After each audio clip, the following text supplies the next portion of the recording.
todos os carros, inclusive da segurança, e também o carro do presidente Jair Bolsonaro já na chegada. Vou tocando por aqui enquanto isso, Rosé, assim que a gente já tiver o momento que ele chegar, a gente já traz aqui em primeira mão para os amigos do SBT News a primeira declaração que ele vai conceder. Ele saiu há cerca de 27 minutos aproximadamente do hotel de trânsito que ele estava em direção ao SBT aqui em Osasco, né? É uma informação importante que a gente tem, Rosé, eu chequei com a assessoria de imprensa do SBT, 135 veículos se cadastraram, jornalistas se cadastraram para a cobertura dessa entrevista promovida pelo SBT e demais emissoras do pool. Inclusive, todas as agências internacionais com representantes no Brasil estão com jornalistas aqui no local. Tem toda essa movimentação. Agora os seguranças aqui do GSI, né, os integrantes do GSI estão se movimentando aqui na porta de entrada justamente para conseguir ser o momento de chegada do presidente da República e candidato à reeleição pelo PL, Jair Bolsonaro. Representantes da diretoria e o CEO do SBT, inclusive, Marcel, já está aqui na expectativa também para recepcioná-lo, né, em nome desse pool de veículos de comunicação, fazer as honras da casa, se a gente pode dizer, para esse momento que é a entrevista de logo mais, que começa às 9h30 da noite, mas tem esse esquenta, né? Todo esse esquenta antes que é feito aqui no SBT News, para que o nosso telespectador, para que o nosso internauta, enfim, o nosso público não perca nenhum detalhe dessa entrevista. A movimentação aqui, os carros vão se posicionando, a gente está na expectativa aqui, Rosiane, inclusive, vou até me movimentar aqui um pouquinho para poder verificar aqui ao fundo. A gente vai fazendo ao vivo assim, vai trazendo aqui todos os detalhes para que você consiga chegar aqui em primeira mão. Eles fizeram ali o retorno na parte superior do SBT e já estão se aproximando daqui. Aqui estão os colegas do Terra e também da CNN já posicionados para essa entrevista coletiva que vai ser feita agora. E olha, já está parando aqui, Rosiane, já está estacionando, os veículos estão estacionando para a chegada do presidente Jair Bolsonaro aqui à sede do SBT. A gente está observando aqui um desses veículos, né? Agora toda a segurança, todos os integrantes aqui do GSI, gabinete, agora sim, o presidente Jair Bolsonaro e candidato à reeleição pelo PL já está se aproximando. Ele vai ficar nesse momento aqui agora sendo recebido pela diretoria do SBT.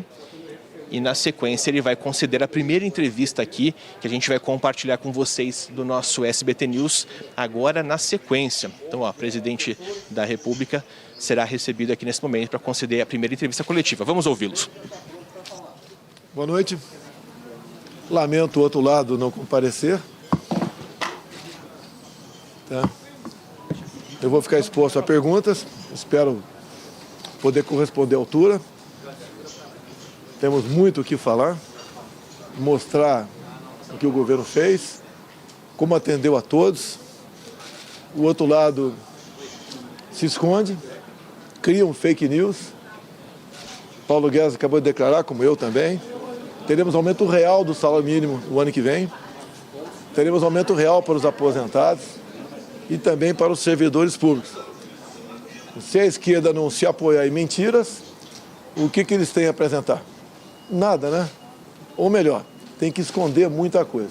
A gente espera que a entrevista transcorra aí a contento, que a gente possa mostrar à população tudo que foi feito ao longo desses 3 anos e 10 meses, com pandemia, com crise hidrológica, com guerra lá fora, e também o que está em andamento e que pretendemos apresentar para o próximo ano, caso reeleito, depois de arrumarmos a economia e atravessarmos momentos muito difíceis que tivemos de 2020 a 2021. Presidente, como o senhor avalia essa decisão do TSE de ontem de aumentar a relação de conteúdo de notícias falsas das redes sociais? Olha, a imprensa sempre dizia que eu iria mergulhar o país num regime de exceção. E vocês notam agora que, longe disso, há 2 anos eu tenho falado que a liberdade é uma coisa muito cara para nós. Há 2 anos, Deus, pátria, família e liberdade. Agora, parte da imprensa já começa a sentir o reflexo de uma ditadura, de uma falta de liberdade de expressão, que cada vez mais se aproxima. E olha que a gente não precisa de leis para falar em liberdade de expressão. O próprio artigo 220 da Constituição diferente de outros artigos que falam na forma da lei, fala exatamente o contrário, que nenhuma lei pode ser feita, né, de forma infraconstitucional para tolher a liberdade de expressão.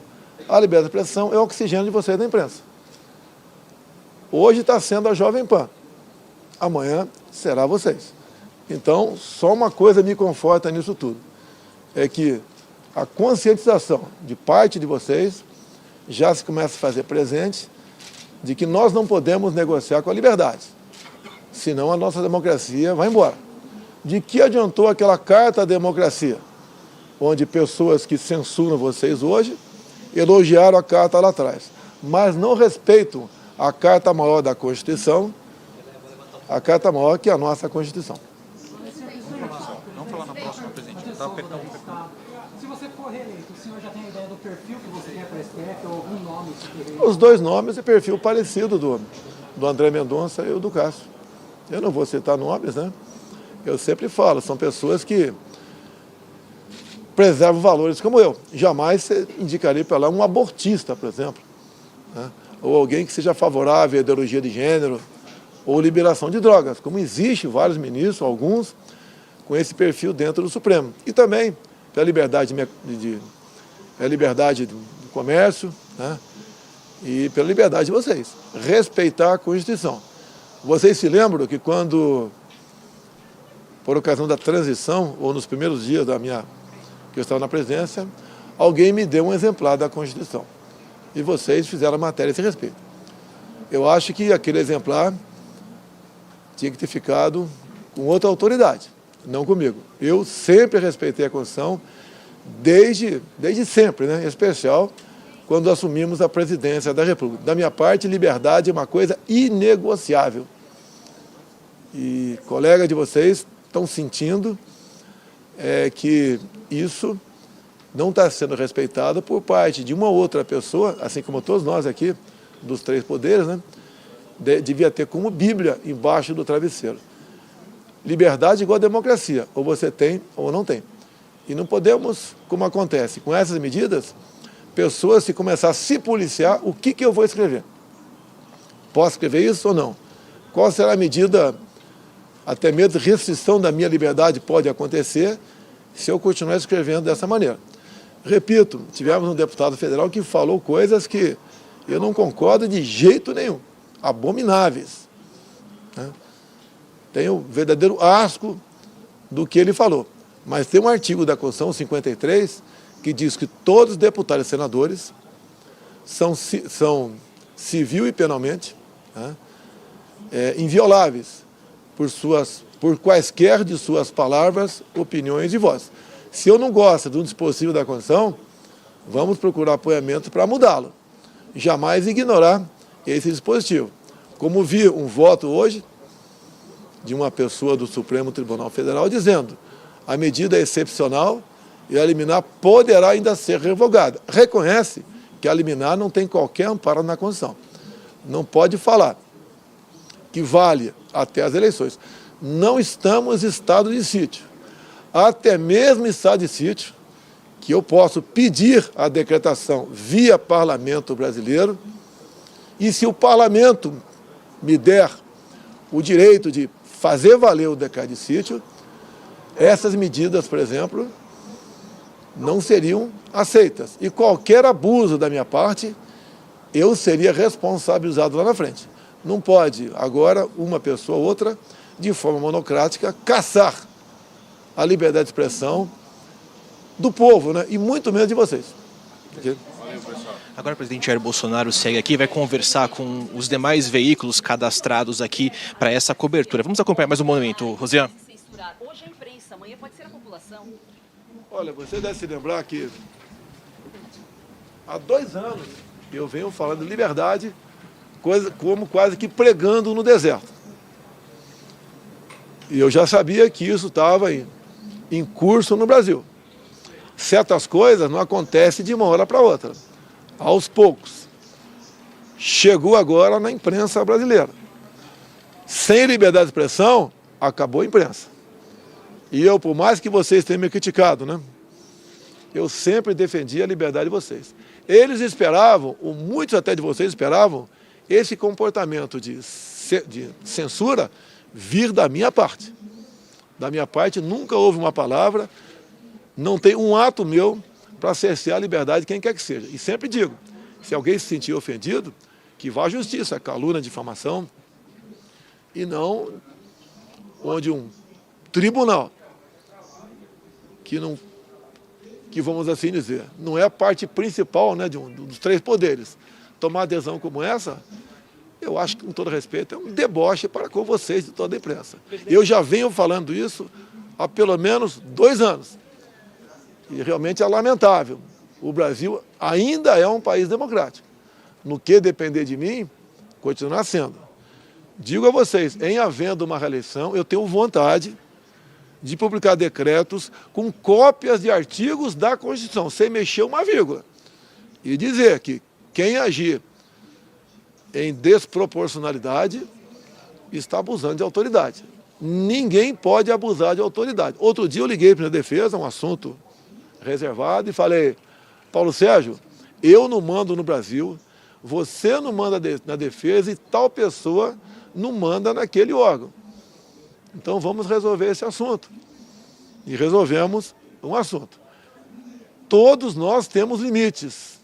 Ninguém aqui é ditador, ninguém pode fazer valer a sua vontade, não interessa o motivo. Agora, cada vez mais, nós vemos poucas pessoas no Brasil entrar em coisas tão sagradas para todos nós. Com todo respeito, a liberdade não é só para a imprensa, não. É para qualquer um do povo. Presidente, o senhor falou, o ex-presidente Lula falou que o senhor pretende desindexar o salário mínimo caso seja eleito, e o senhor hoje falou que, caso seja eleito, concederá um reajuste acima da inflação. Já há previsão orçamentária e de onde virão os recursos? Bem, o governo Lula e Dilma afundaram o Brasil. 2015, 2016, tivemos recessão. 3 milhões de empregos perdidos. A corrupção se fez valer em tudo quanto é lugar. Inclusive nos fundos de pensão. Quando se fala em aposentadoria, vamos falar em aposentadoria de servidores, né, da Caixa, dos Correios, né, e da própria Petrobras. O rombo ali chegou na casa dos 40 bilhões de reais. A continuar esse modelo, essas pessoas deixariam de se aposentar e os aposentados perderiam as suas pensões. Tanto é verdade que para essas 3 instituições, Petrobras, Caixa e Correios, os funcionários têm desconto até 2030, de no mínimo 10% no seu contra-cheque. É essa a questão. Quem trata da economia é o Paulo Guedes. A palavra final sempre é minha. A garantia dele, agora há pouco, de conceder reajuste ao real, acima da inflação, ao salário mínimo, aos servidores e aos aposentados. Olha, nós vencemos 2020, onde gastamos 700 bilhões de reais e dentro de uma responsabilidade, atendendo a todos. Tivemos, ao longo dos anos, pelo menos a inflação para o salário mínimo e para aposentados. Os servidores não tiveram. Pagaram uma conta, assim como grande parte dos seletistas, assim como os informais, e está na hora agora nós buscarmos como atendê-los. Vamos atendê-los, né? Com o parlamento muito mais favorável a nós, nós atingiremos esse objetivo e no corrente ano o parlamento, como nunca negou nada nesse sentido para nós, vai, juntamente conosco, arranjar recursos para tal. Fábio, traz ela para cumprimentar o presidente aqui. A gente está vendo aqui a movimentação agora, o momento agora que ela está recebendo uma homenagem de uma criança, Antonella, nesse momento entregando uma homenagem ao presidente da República, Jair Bolsonaro. Um desenho com a bandeira do Brasil e agora ele tirando fotos aqui para os veículos de comunicação e agora seguindo, né, com toda essa movimentação aqui no nosso SBT. A gente observou que o presidente da República, agora abraçando então a Antonella, o presidente da República, Jair Bolsonaro, tocou em assuntos como ministros do STF, falou novamente sobre a questão envolvendo o salário mínimo, o reajuste do salário mínimo acima da inflação. E agora ele terminando, antes de entrar no estúdio do SBT, tirando as últimas fotos aqui com a Antonella. Então, na sequência, Rosé, agora ele deve entrar para os camarins aqui do SBT, presidente que inclusive está acompanhado do ministro Fábio Faria, Ciro Nogueira e também do senador eleito por São Paulo, Marcos Pontes. Agora, mais uma vez, perguntas de jornalistas. Vamos ouvir mais um pouquinho aqui, Rosé. Olha, o melhor legado é uma boa educação para elas, né? Conhecimento.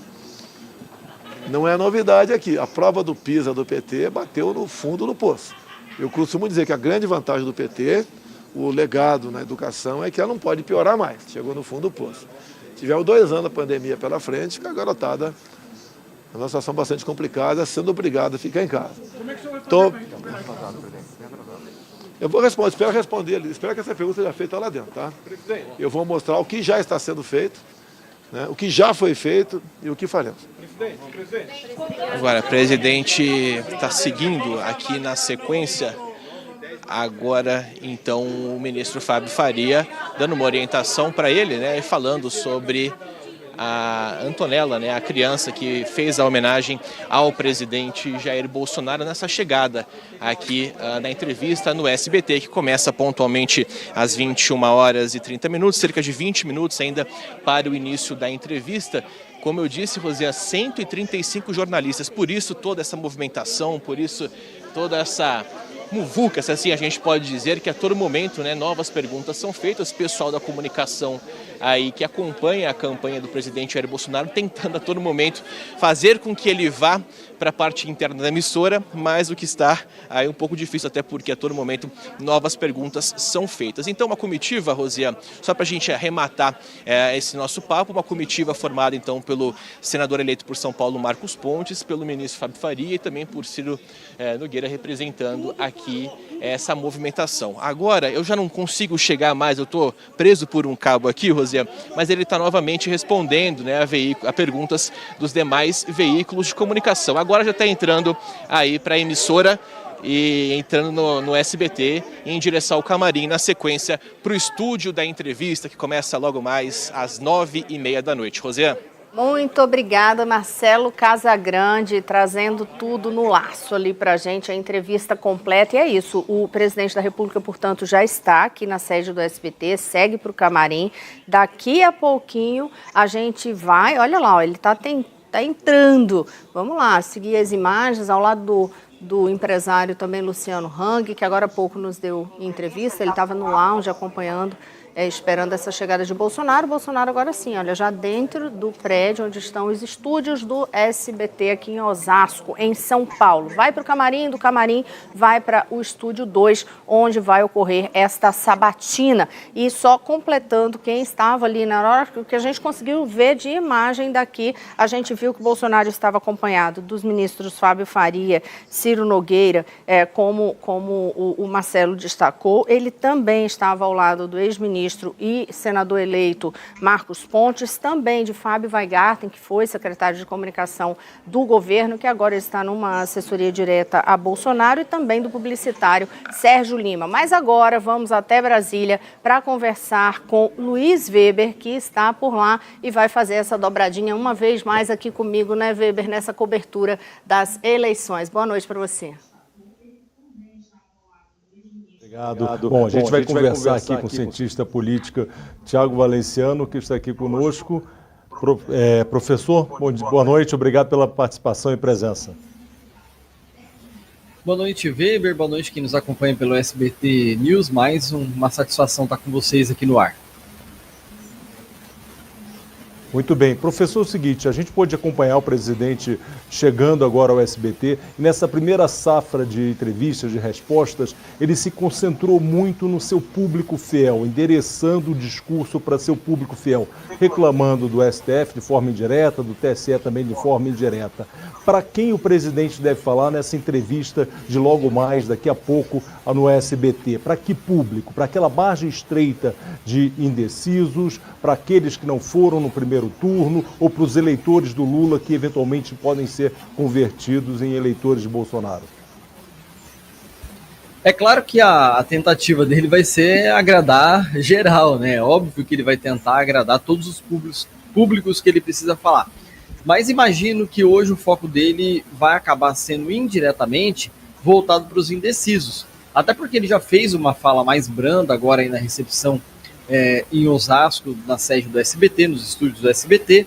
E também a gente percebeu no último debate que quando os candidatos são provocados em relação a questões de fato nacionais, e não essa pauta mais secundária, que não deixa de ser importante, mas que os candidatos têm se concentrado mais em relação a aborto, disputa ideológica, se o Brasil vira comunismo, se não vira, se vem isso, se vem aquilo, enfim. A margem dessa situação toda que a gente está acompanhando nas eleições nacionais no Brasil esse ano, imagino que o Bolsonaro, quando ele é normalmente questionado ou indagado por jornalistas, que ele nutre um bom respeito, como é o caso do SBT, ele já apareceu várias vezes no SBT, é uma imprensa que até então ele não atacou tanto assim, né, em relação às demais, é um órgão de imprensa, ele deve, de fato, conversar com aquelas pessoas com que ele vai acabar atingindo e que estão ainda indecisos. Porque, normalmente, quando o pessoal da bancada fizer as questões relacionadas aos problemas do governo ou aquilo que ele pretende fazer para melhorar um eventual segundo mandato, ele tende a ir de maneira mais branda, responder com mais tranquilidade, trazer dados, né? Agora mesmo, ele falou de um tema que normalmente não aparece tanto nas pautas dele, que é a questão da educação. Tentou já mostrar que a educação do governo do Bolsonaro é melhor que a educação do governo do PT, e é claro que toda oportunidade que ele tiver para poder atacar o ex-presidente Lula em relação principalmente a essas ações agora dessa semana, quanto à censura, liberdade de expressão, e também por ele ter faltado ao debate, né, porque a gente tem que lembrar que se tornou uma entrevista porque alguém faltou no debate, ele não vai perder essas oportunidades, ele vai para cima, vai destacar esses fatos, né, para, de fato, tentar desqualificar o seu oponente, né, em relação a, principalmente, talvez hoje, a ausência do debate. Talvez isso seja o mais importante aí dessa noite, né, lamentável até que o Lula não participe do debate, né, houve toda essa organização, mobilização, a gente está aqui até essa hora da noite e esperava, é claro, o debate entre os dois candidatos. Como não vai ser possível, Bolsonaro vai tocar a entrevista aí, a meu ver, com foco total nos indecisos. Muito bem. Professor, o próprio ex-presidente Lula reconheceu que estava habituado a uma campanha analógica, que era necessário evoluir para uma campanha que fosse também digital. O presidente Jair Bolsonaro, nada de braçada nesse campo das mídias sociais e das redes sociais, enfim, no mundo digital. Mas qual é a importância, por que eles dão tanta relevância a essa nossa mídia tradicional, como chamamos, as TVs, os jornais, a um comparecimento, como o senhor mesmo mencionou, do presidente Jair Bolsonaro, não só nesse pool hoje de entrevistados, de entrevistadores, né? Mas qual é a importância da mídia tradicional ainda num processo eleitoral? Gigantesca, né, Weber? Gigantesca, porque a gente consegue ter, mais do que tudo, a credibilidade do veículo de imprensa levando a informação para o ouvinte ou para quem acompanha. O veículo de imprensa ele é fundamental em qualquer democracia para garantir a liberdade de expressão e para poder fazer o contraditório em horas necessárias. Então, quando a gente fala da presença e participação de candidatos em entrevistas, em debates, em sabatinas, em eventos promovidos pela imprensa, o eleitor tende a confiar ou tende a dar uma credibilidade, uma voz maior. É claro que nesse momento de mundo digital que a gente está vivendo, os podcasts estão invadindo esse espaço e em alguns podcasts estratégicos os candidatos também estão participando porque eles conseguiram ter uma audiência que foge um pouco dessa campanha mais tradicional. Só que a televisão ela chega em todos os lugares. A televisão ela tem essa facilidade de conversar com as pessoas em vários momentos, em várias ocasiões, em várias regiões do país e vai atingir os lares brasileiros, né? Então, a importância está exatamente nisso. Você conseguir falar com as pessoas que às vezes não estão tão plugadas assim no espaço digital. E é o que vamos conseguir fazer agora pelo SBT, logo mais, daqui a pouquinho, a entrevista ao pool de jornalistas, ao pool de emissoras e outros veículos aqui no SBT. Eu volto com São Paulo agora. Weber, e a gente vai direto ao estúdio onde está José Luiz Filho com tudo pronto para essa entrevista que vai ser realizada daqui a pouquinho. E aí José Luiz Filho está lá dentro do estúdio principal. Eu já aproveito e aviso a vocês que é o seguinte, ao longo da nossa transmissão hoje, a gente vai monitorar como que estão os assuntos nas redes sociais. O professor Tiago Valenciano, que é cientista político, doutor em sociologia, estava falando sobre essa questão dos temas em redes sociais nesta conversa dele com o Luiz Weber em Brasília. E é um dos temas que a gente vai trazer também aqui, mas com um monitoramento. Você sabe que o SBT News tem uma parceria com o Lagoon Data, que faz todo esse trabalho de monitoramento de redes, pesquisas, levantamentos, pega tudo que ali os algoritmos estão trazendo de dados para a gente e a gente vai trazer, obviamente, isso para vocês. Ao longo deste dia de hoje, como que foram os temas abordados, o que é que chamou mais atenção para quem estava dando busca em assuntos relacionados ao presidente da República, Jair Bolsonaro, e aí quais foram os temas ao longo do dia e também ao longo do debate. Mas fica esperando que daqui a pouquinho eu vou trazer isso e agora sim eu converso com o José Luiz, que está no estúdio, e me conta como é que agora está a movimentação por aí, já que o presidente da República, Jair Bolsonaro, já chegou aqui à sede do SBT. Zé Luiz. Oi, Rosé, então, a expectativa aqui é da chegada do presidente Jair Bolsonaro aqui ao Estúdio 2, Carlos Nascimento, que vai mediar essa entrevista, o apresentador Carlos Nascimento já está aqui posicionado na bancada, o lugar ao lado aqui é onde o presidente Jair Bolsonaro vai ficar, esse lugar aqui, tem uma cadeira reservada para ele, Nascimento ali com os papéis dele, e aqui já posicionados então, Márcio Gomes da CNN Brasil, Marcelo Godoy, do jornal O Estadão, e também que vai representar ali a Rádio Eldorado, Clarissa Oliveira está ali, ao lado de Marcelo Torres, e também temos ali o Diego Amorim da Rádio Nova Brasil FM. E ainda teremos um revezamento entre as jornalistas Tatiana Fará e Joyce Berti pelo Portal Terra, Joyce Berti que já está posicionada ali. Então, últimos detalhes aqui, todo mundo já esperando, o Nascimento passando o áudio, tudo já praticamente pronto. Agora o anúncio de 10 minutos para a entrevista, a expectativa vai aumentando aqui, uma correria. Lá no fundo já convidados posicionados também. Já chegam também os assessores do presidente da República. Vou mostrar aqui todo o staff também. Temos o staff de segurança, o staff do SBT, que preparou essa entrevista, né, que seria então um debate, mas se transformou numa entrevista. Agora começa então essa correria final ali para a chegada do presidente Jair Bolsonaro, para começar então essa entrevista que terá a duração de 1 hora. Serão 3 blocos, 2 blocos com perguntas de Carlos Nascimento e também dos 6 representantes do pool, dos jornalistas que representam as empresas do pool. Depois, no segundo bloco, também mais perguntas, então serão 14 perguntas no total, e depois então o tempo de considerações finais no último bloco. E depois nós vamos conversar com o presidente da República ao vivo aqui. José Luiz, gira um pouquinho a câmera, olha, enquanto que você estava falando, acho que Fábio Weingarten está passando ali, foi pelo outro lado, ele passou, já foi cumprimentando jornalista por jornalista, olha só. Sim, está cumprimentando aqui, agora assessor especial do presidente da República, Fábio Weingarten, e está conversando então com o Diego Amorim, da Rádio Nova Brasil FM, passou ali, cumprimentou a Clarissa da Veja, cumprimentou Marcelo Torres, cumprimentou todos aqui que farão as perguntas para o Jair Bolsonaro. Podemos até tentar conversar com ele se você quiser, Rosiane. Vai. Você me avisa daí se ele vai poder falar, porque eu não sei como é que vai estar a estrutura, até por causa do horário que vai apertando. Se ele puder falar, eu vou conversando por aqui no estúdio sobre o que é que está acontecendo em redes sociais. Você vai tentar ir falar com ele. Vou tentar falar com ele agora. Vamos então aqui. Tá, vamos ver. Chegando aqui, então, ele não costuma, ele não costuma falar, mas quem sabe ao vivo mas é tá rápido para o SBT News. Tudo bem? Boa noite. Expectativa para essa entrevista? Muito boa.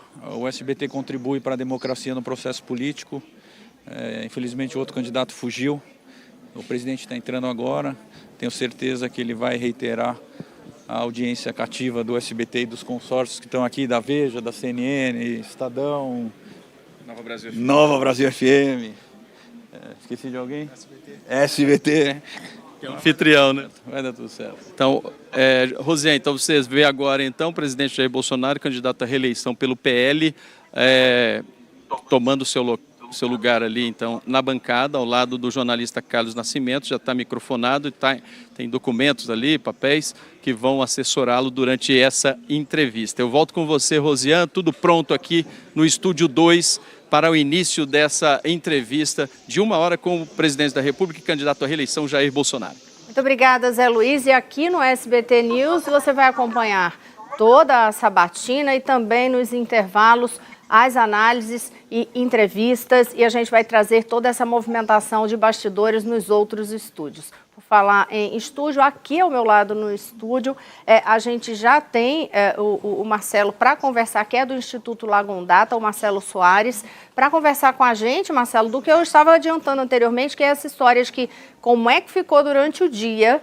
essa busca de assuntos que dizem respeito, tem relação com o presidente da República, Jair Bolsonaro, neste dia de sabatina. Boa noite para você. Boa noite, Rosiane. Eu preparei algumas coisas interessantes para a gente olhar hoje durante o debate. A primeira delas é um script que coleta as buscas feitas relacionadas ao nome do entrevistado, né? Então, ele vai coletar isso, ele coleta de minuto em minuto, né? E eu vou atualizando gradualmente. Ele mostra as 5 principais buscas naquele momento. Agora, por exemplo, a gente está vendo aqui, agora há pouco, né, quando eu coletei, né, essa que subiu aqui, deu um salto, é Hamilton Mourão, né, que o ex-vice-presidente, agora eleito senador, ele disse que ele pretende... Ainda, né? Vice-presidente da República, mas eleito, é verdade. Ele falando que no Senado ele quer fazer alguma coisa contra o STF, né? E as outras, o Romeu Zema, um apoiador do Bolsonaro, o nome dele, Bolsonaro e Twitter, qual a idade do presidente, notícias de hoje. Isso vai mudando. Cada vez que a gente roda esse script, isso vai trazer novos assuntos buscados, né? A gente vai olhar também as redes sociais, que estão falando sobre a entrevista, né? E conforme os assuntos forem surgindo nas entrevistas, eles vão aparecer aqui nas buscas, né? Acho que vai ser interessante de observar. Eu acho que é interessante até já observar isso aqui, porque é uma variação muito grande, né? Me chamou a atenção, contar para vocês, eu tinha visto um pouquinho antes, quando eu estava dizendo, olha, a gente vai trazer análise dos temas, não sei o quê, é porque eu já tinha dado uma espiadinha nesse quadro antes, me chamou a atenção esse movimento que acontece com o nome de Hamilton Mourão, que ele faz assim, olha, ao longo do dia, né? Vem mostrando aqui ao longo da tarde, 17 horas, 17h30, tem toda uma variação, e aí quando chega aqui, à noite, olha o pico que dá em relação a essas buscas, a essas informações sobre Hamilton Mourão. E o Marcelo estava dizendo que é uma relação em relação à manifestação que Hamilton Mourão fez de cobrança de um posicionamento do Senado Federal em relação ao ministro do Supremo Tribunal Federal, que é presidente do TSE, Alexandre de Moraes, que tem sido alvo de críticas dos bolsonaristas e diretamente do presidente da República, Jair Bolsonaro. A gente que vem acompanhando, por exemplo, essa semana o TSE, por meio de uma resolução, deu mais poder para Alexandre de Moraes decidir mais rapidamente em relação à retirada de fake news no ar, quando já tiver ocorrido algum tipo de decisão judicial, ou seja, de assunto paralelo, né, que seja referente ao mesmo tema. E aí, por que essa história, né, de Mourão fazer essa cobrança? Porque Mourão agora vai para o Senado Federal, a gente sabe que o grupo bolsonarista conseguiu eleger um volume grande de senadores, e em relação ao Senado, é porque é no Senado, quando há algum pedido ou qualquer pressão para um impeachment, por exemplo, de ministro do Supremo Tribunal Federal, é uma pauta que vai para o Senado Federal, e aí é nesse tema que o Hamilton Mourão entra e o assunto, pelo visto, bombou aí nas redes. E o que é interessante aqui é que geralmente as buscas elas estão muito relacionadas à televisão, né? As pessoas veem o assunto na televisão e vão pesquisar quem é aquela pessoa que quer aquele assunto. Provavelmente isso aqui é a hora dos telejornais ali do fim da tarde, etc., mostrar essa frase. Então, provavelmente durante o debate, conforme os temas forem surgindo, as pessoas vão ter curiosidade e vão fazer buscas. Façam suas buscas também.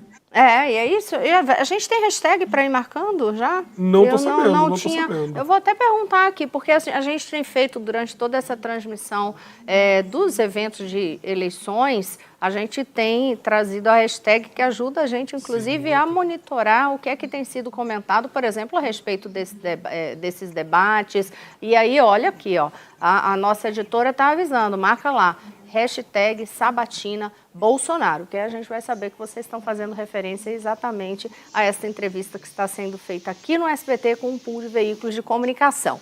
O outro tema que realmente teve essa variação grande, quer dizer, teve uma busca muito grande, né, mas tem uma margem bem mais equilibrada em termos de procura do que foi esse pico aqui referente a Hamilton Mourão, que é Romeu Zema.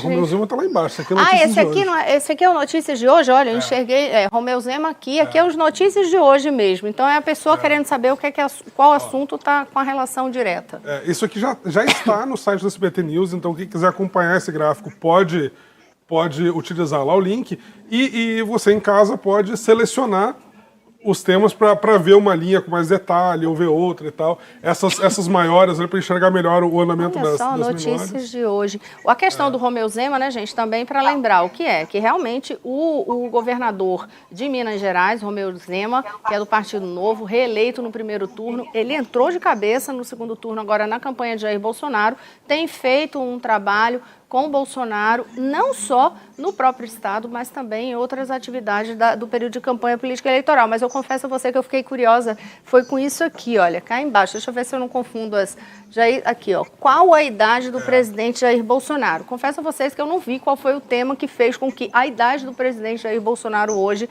tivesse entrado entre os assuntos. Fiquei curiosa, daqui a pouquinho eu vou dar aquela espiada nas redes e descobrir o que foi isso exatamente.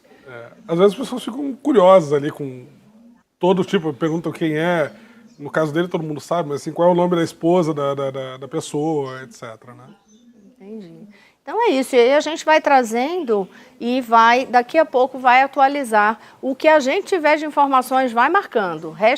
#SabatinaBolsonaro, que ao longo do debate a gente vai monitorar, e o Marcelo Soares, em outros momentos, nos intervalos, volta a conversar com a gente, porque a entrevista com o presidente da República, Jair Bolsonaro, já vai começar aqui no SBT. A gente vai continuar transmitindo aqui no SBT News. Participa um pool de jornalistas, eles vão fazer um pool de veículos de comunicação e os jornalistas de cada um desses veículos vai fazer perguntas.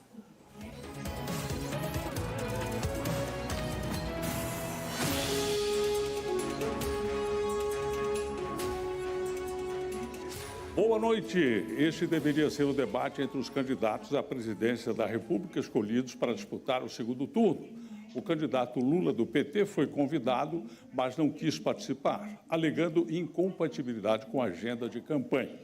Por esse motivo, você, telespectador, eleitor, irá acompanhar pelos próximos 60 minutos a entrevista que nós faremos com o presidente e candidato à reeleição, Jair Bolsonaro, do PL, conforme a norma aprovada pelas assessorias das campanhas.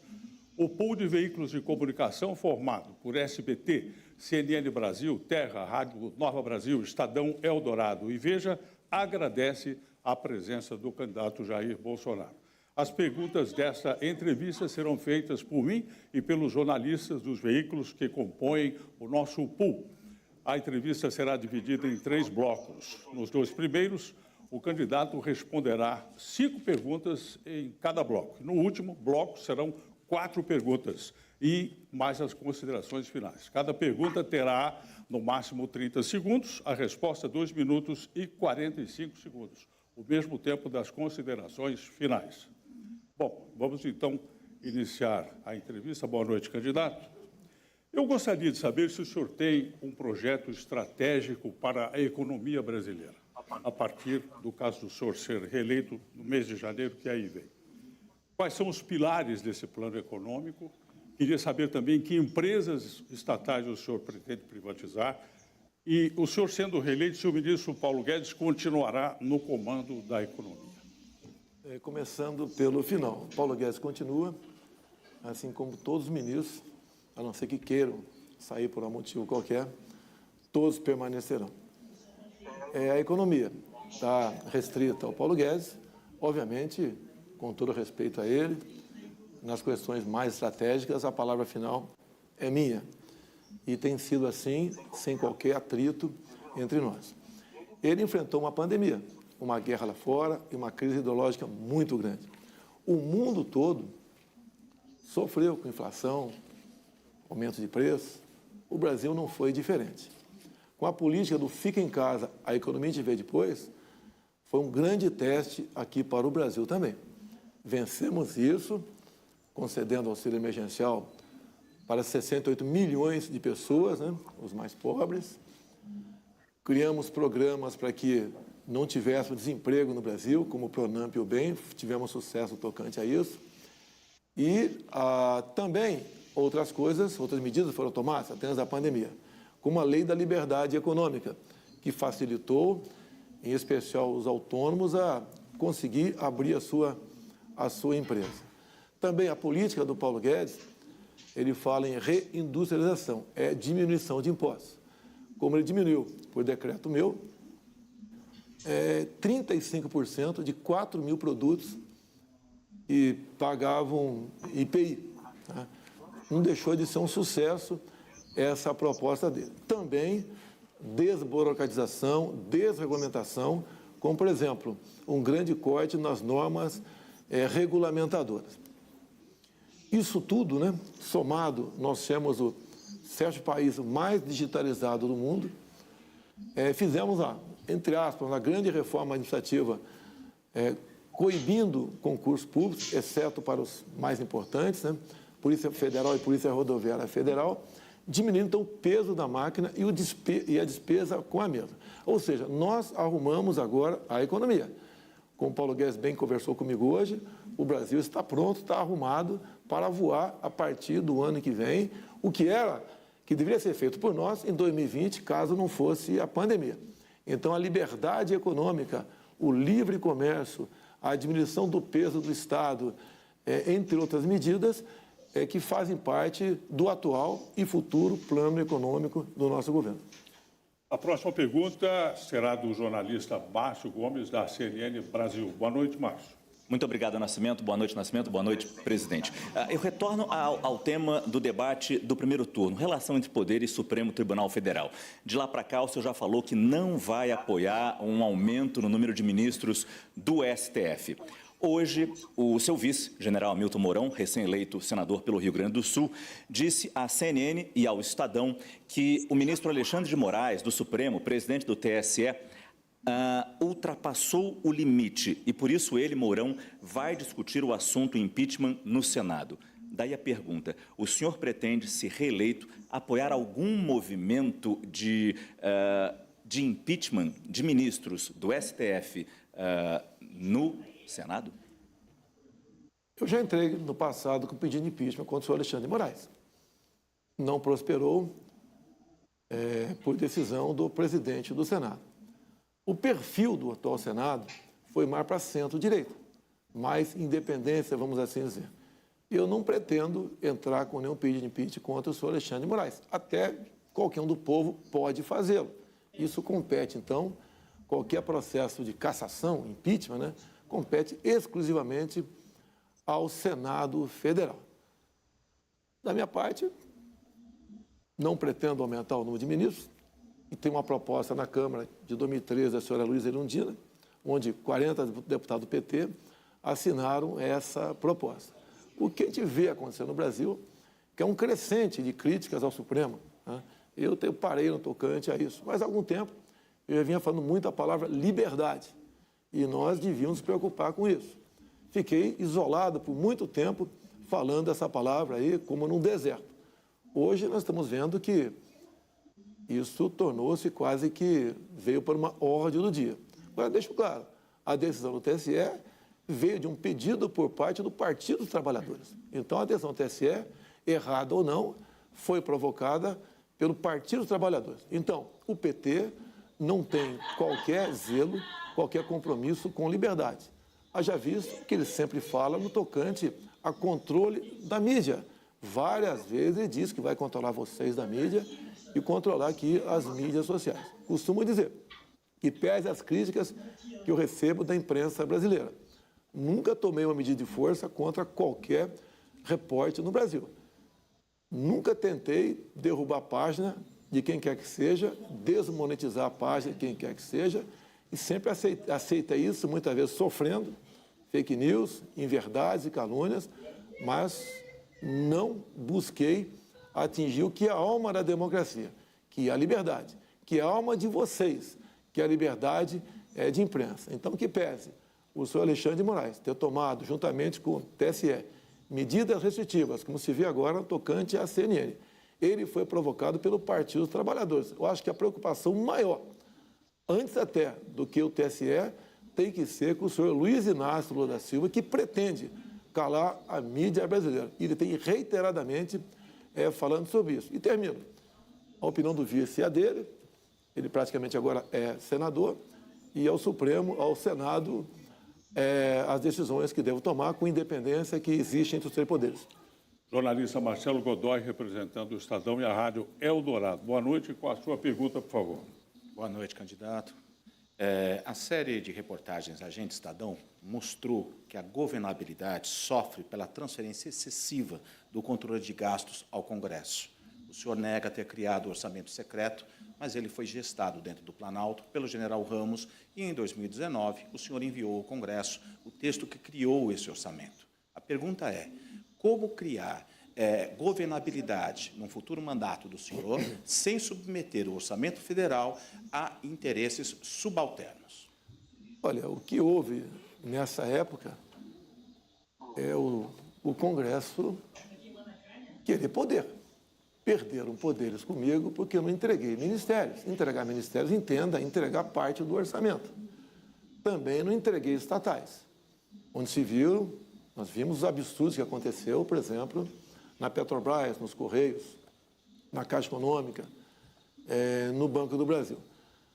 Também, além das estatais, bancos oficiais. Não tiveram isso. Buscou, então, o parlamento uma maneira de participar do orçamento. Isso foi discutido, foi com o Ramos, foi com o Paulo Guedes, muita gente. Eu desconheço qualquer proposta tendo iniciativa no Executivo no tocante a isso. A decisão veio lá do próprio Legislativo. Tanto é que, se houvesse participação do Executivo, eu não teria vetado a proposta da criação deste orçamento, que, na verdade, não é secreto. Secreto é o nome dos parlamentares que, junto ao relator do orçamento, é enviado, então, pedido de liberação de recursos para estados e municípios. E hoje, através de decisão lá do parlamento, interna, pessoas cadastradas junto ao município podem requerer recurso para o seu município. Então, o que acontece no momento? Uma pessoa do povo qualquer, cadastrada no município, passa a ser indiretamente responsável pelos recursos, que iriam para aquele município para tal obra. Então, com todo respeito, nenhum chefe de executivo que abre mão de poder no tocante a isso. O orçamento, eu queria ter o previsto para esse ano, para o ano que vem, está na casa dos 19 bilhões de reais. Obviamente, o parlamento entende que eles administram o melhor orçamento, até pela pluralidade, 594 parlamentares. Da minha parte, eu gostaria, mas tenho que ceder aí a adesão do parlamento, porque a adesão final sempre é deles. Eu vetei derrubar o veto, não discute mais esse assunto. Eu gostaria de que esse recurso, mais 19 bilhões, estivesse em minhas mãos, com toda certeza. Se o Tarcísio, com 6 bilhões, fez muita coisa, imagine ele com 3 vezes mais recurso no tocante a isso. Então, isso aí é uma questão que, por vezes, você é obrigado a se curvar para o Legislativo. Agora, deixe bem claro, a adesão final de leis não é minha, porque eu vetando qualquer coisa, a última palavra é do parlamento no tocante a manter ou derrubar o veto. Então, orçamento secreto, com todo respeito, não é secreto porque está em DO, e foi criado lá, na gestão do senhor Rodrigo Maia. Agora, a vez da jornalista Joyce Betts, do TED. Boa noite, Joyce, por favor, a sua pergunta. Boa noite.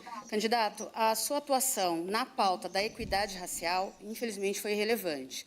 Houveram muitas polêmicas, muitos ruídos, algumas pautas históricas, como a questão do genocídio da população negra, não tiveram nenhum avanço. E eu destaco a nomeação do Sérgio de Camargo para a presidência da Fundação Palmares, que, apesar de ser um homem negro, não se reconhece como tal, e promoveu um desmonte histórico na instituição. Então, eu gostaria de saber o que existe de efetivo nas suas propostas de governo que possa convencer 54% do eleitorado que é preto e pardo a apostar na sua reeleição. Eu procuro tratar todo mundo igual. A senhora deve estar vendo uma medalha aqui na minha lapela. Essa medalha eu ganhei do Exército Brasileiro por mérito. Em 1978, um soldado negro, o Celso Negão, sumiu numa lagoa no campo de instrução do Exército Brasileiro. E eu me atirei na água, e a segunda vez que mergulhei, tirei o Celso Negão de dentro d'água. Se eu fosse racista, por exemplo, ou não se preocupasse com os negros, eu teria deixado morrer afogado, porque, afinal de contas, eu botei a minha vida em risco. E essa medalha, acredito, que cada 3 anos um militar a recebe. É aquele militar que, porventura, tem arriscado a sua vida para salvar a vida de terceiros. E terceiro, no caso, era o recruta Celso, conhecido pelos colegas como Celso Negão. Se você vê, por exemplo, violência que sempre se publicava no passado, comunidade negra, LGBT, esses números diminuíram em nosso governo. Agora, por exemplo, o ano passado, nós tivemos o menor índice de mortes por 100 mil habitantes, 20, levando-se em conta os últimos 30 anos. Aí está incluído brancos, negros, LGBT, inclui todo mundo lá. Então, o nosso governo procura atender a todo mundo, se afastar daquela pauta de nós contra eles. Aquilo que o PT pregou no Brasil, brancos e negros, homossexuais, heterossexuais, nordestinos e sulistas, patrões e empregados. Nós não afastamos disso. O que a melhor política que a gente pode fazer para todos nós que somos iguais, e meu sogro é o Paulo Negão, nascido em Crateús, Ceará, é tratar todo mundo iguais da melhor maneira possível. E se faz pelo exemplo. Melhor do que botar no papel, entendo eu que é dar o exemplo no tratamento a todos de forma igualitária, é que vai fazer nós nos aproximarmos cada vez mais. E por muitas vezes o simples exemplo arrasta muito mais do que o poder de uma força de lei. Assim, respeitosamente, esse trabalho está afeto à ministra Damares, que faz um trabalho que atende a todo mundo. E quantas vezes ela fala para mim que cumpre a lei por emendas destinadas parlamentares às comunidades das mais variadas possíveis. Entendo, então, que nós, com o coração aí voltado a Deus, e tratamos todo mundo de forma igualitária no Brasil. Quem encerra agora este bloco é a jornalista da revista Veja, Clarissa Oliveira. Boa noite. A sua pergunta, por favor. Boa noite, presidente. Boa noite, Nascimento. Boa noite a todos que estão aqui acompanhando a gente. Presidente, o seu governo concedeu nos últimos anos uma correção da inflação no salário mínimo, mas sem aumento real. Nesta semana, veio a notícia de que a sua equipe estaria avaliando a possibilidade de mudar a Constituição com o objetivo de criar novas regras de reajuste que, possivelmente, seriam menos vantajosas para o trabalhador, mas mais econômicas para o governo. O senhor negou, disse que é fake news e prometeu dar um aumento real para o salário mínimo no ano que vem. Só que isso não está no orçamento de 2023. Então, a pergunta que eu faço para o senhor é, primeiro, de que forma o senhor pretende financiar esse reajuste que o senhor está prometendo agora? E se o senhor se compromete a manter o mesmo índice de correção usado atualmente no salário mínimo? Primeiramente, a senhora falou em mexer na Constituição. Para mexer na Constituição, tem que ter um quadro qualificado. 3/5 na Câmara e no Senado. Eu duvido que um só parlamentar votasse favorável a essa proposta de desindexação. Então, por si só, é um fake news que salta aos olhos de qualquer um. É inadmissível se falar isso. Se fala numa live do Lula com o Gianones, né, para tratar desse assunto. E nós temos concedido reajuste ao longo do meu mandato e, como a senhora bem disse, na inflação. Nós devemos botar em conta que tivemos uma pandemia, onde nós gastamos 700 bilhões em 2020, dentro da responsabilidade fiscal. Mesmo com esse gasto, que alguns falam que extrapolou o teto, não tivemos reflexo no dólar indo para cima, na bolsa indo para baixo. Né? Não se mexeu no Brasil, foi um momento difícil. Nós, por exemplo, no tocante aos servidores públicos, foi em comum acordo com todos os 27 governadores o congelamento do salário por 2 anos. Todos os governadores toparam isso, que até que havia uma outra proposta que tinha vindo da Câmara dos Deputados, da mesa, concedendo, né, um corte linear de 25% no salário, pensões e aposentadoria de todo mundo, civis, militares. E eu fui uma daquelas pessoas que foi contra isso. Achamos que daríamos para suportar o gasto com a pandemia com congelamento por 2 anos. E conseguimos isso com o apoio de todos os governadores numa videoconferência. E acredito que foi a melhor maneira possível. Se tivesse dado o corte lá atrás, não teríamos recuperado ainda os 25%. A questão do orçamento, a senhora sabe que tem um teto. Ninguém quer extrapolar o teto, chutar o teto, nada disso. Mas o Paulo Guedes é uma pessoa que sabe bem tratar a questão orçamentária, tanto é que nós somos referência e exemplo para o mundo nessa questão, mais do que voltar em V. Deflação, entre outras coisas positivas. O Paulo Guedes tem me garantido que o recurso virá da questão dos dividendos, onde seriam taxados aqueles que ganhassem mais de 400 mil por mês, que não pagam nada de imposto no momento. Então, quem, por exemplo, ganha 600 mil vai ser taxado em cima dos 200, até os 400, 200 para todo mundo. Isso é a proposta do Paulo Guedes, que é uma pessoa que eu confio plenamente na condução da economia brasileira. Muito bom, encerramos aqui o primeiro bloco. Essa entrevista é realizada pelo maior pool de veículos de comunicação formado por SBT, CNN Brasil, Terra, Nova Brasil, Estadão Eldorado e Veja. Você pode acompanhar a entrevista também pelo celular, no YouTube do CNN, do SBT e do SBT News, na Rádio Eldorado e Rádio Nova Brasil, além dos sites de Veja, Estadão e Terra. A gente volta já.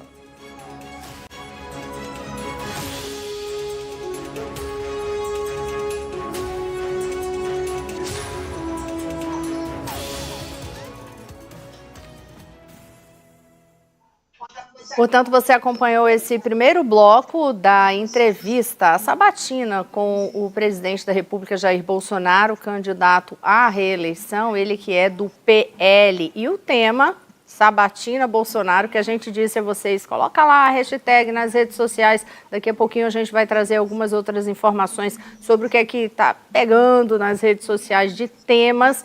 A gente vai trazer para vocês, mas olha, o hashtag Sabatina Bolsonaro já está entre os 5 assuntos mais comentados no Twitter, por exemplo. Olha lá, vamos dar uma espiadinha aqui nessa imagem do estúdio. É sempre curioso observar o que é que acontece no intervalo. Então, deixa eu ver se a câmera aproximando um pouco, à medida que for aproximando, o que é que a gente vê ali na bancada principal, onde está o jornalista Carlos Nascimento, que está fazendo essa ancoragem desta sabatina, e o presidente da República, Jair Bolsonaro, que fica na mesma mesa. Eu não consigo, nessa imagem que eu tenho, visualizar quem está de costas ali, mas dá a sensação de que se alguém conseguir visualizar melhor para mim, mas aqui eu tenho Fábio Faria. Geralmente vai alguém que fica justamente nessa área mais de assessoramento ao presidente da República para reforçar os pontos que o presidente Jair Bolsonaro deve falar e se posicionar na próxima rodada de perguntas, porque assim que voltar do intervalo, aí o presidente vai passar para mais uma rodada de perguntas com os jornalistas, ele que vai responder as perguntas de todos os jornalistas do pool e também do âncora Carlos Nascimento. A gente não teve essa imagem um pouco mais fechada, mas daqui a pouquinho a gente confirma. Eu consigo ver daqui, dessa imagem que eu tenho daqui do estúdio, eu consigo ver que o Fábio Faria está ali, o ministro Fábio Faria é uma das pessoas que estão, acho que o Fábio Weingarten também, justamente porque o que acontece? A gente, em outras situações de entrevista e de debate, a gente até chegou a abordar com especialistas desta área, comunicólogos, o que é que acontece neste momento do intervalo? E o que tem naqueles papéis todos, por exemplo, que a pessoa que está sendo entrevistada, sabatinada ou está participando de um debate, o que tudo aquilo ali tem? Tem temas, tem números, tem os dados e tem palavras e mensagens-chave. Então, por exemplo, um treinamento de comunicação para uma autoridade participar de um momento desse, num período de campanha eleitoral, ele tem aquelas mensagens que o candidato é orientado, olha, quando for abordado sobre tal assunto, essa mensagem tem que passar. E mesmo se o assunto não for abordado, em algum momento tem determinadas mensagens que são necessárias para aquela candidatura, para aquela campanha, de passar adiante. A gente ainda está com essas imagens agora, eles já saíram os assessores lá do lado. Rapidamente a gente consegue só mostrar como é que está a movimentação no lounge? Deixa eu perguntar aqui para a minha editora, só para ter aquela imagem rápida, olha só. O lounge, que é o estúdio ao lado, onde ficam os jornalistas que não estão com acesso ao estúdio principal da entrevista. Vocês veem a nossa repórter Lívia Raik ali, olha, que ela agora há pouco, daqui a pouco ela entra com a gente no próximo intervalo, mas aí ficam também os convidados, porque tem um número limite de pessoas que podem acompanhar o candidato lá no estúdio principal. Os outros podem acompanhar nesta sala ao lado, esse estúdio 2. E aí tem um telão enorme, que é onde eles ficam acompanhando. É sempre curioso, e nas entrevistas passadas, nos debates passados, a gente sempre trazia, era justamente saber como que tem sido a reação dessas pessoas que estão acompanhando. Mas a gente conta para vocês no próximo bloco, porque este bloco está começando novamente com a sabatina de Jair Bolsonaro.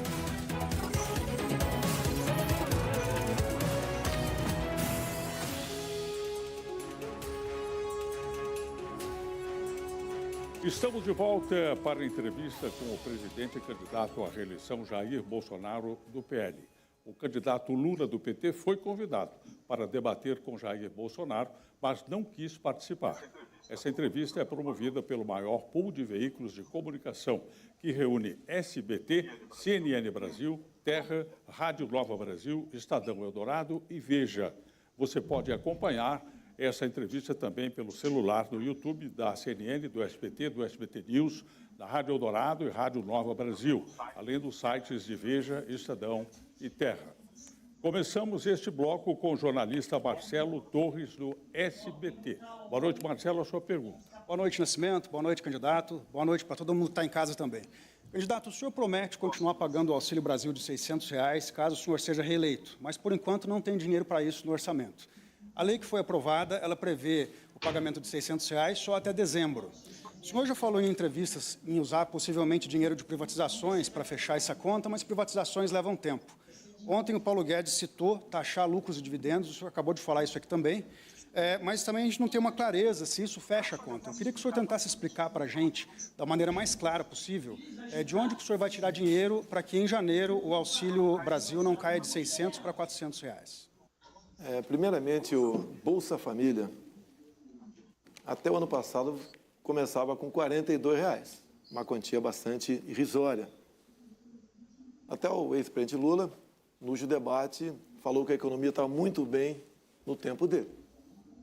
Mas eu retruquei e falei, por que não pagou mais para o Bolsa Família? Nós, no ano passado, com a política do fica em casa, economia de ver depois, inflação, etc., nós vimos que tínhamos que aumentar o valor do Bolsa Família. E acabamos, então, criando o Auxílio Brasil. Para criar o Auxílio Brasil, nós tivemos que alongar o pagamento dos precatórios para quem tinha mais de 600 mil para receber. Ou seja, os mais humildes não foram prejudicados na questão dos precatórios. Deixo claro que toda a bancada do PT na Câmara foi contra a criação do Auxílio Brasil com R$ 400. Conseguimos aprová-lo com a participação de outros partidos. No corrente ano, notou-se que essa questão ainda poderia ser melhorada. Então, acertamos um grande projeto, uma grande proposta de emenda à Constituição e resolvemos, até o final do ano, conceder os 200 extra. Tá?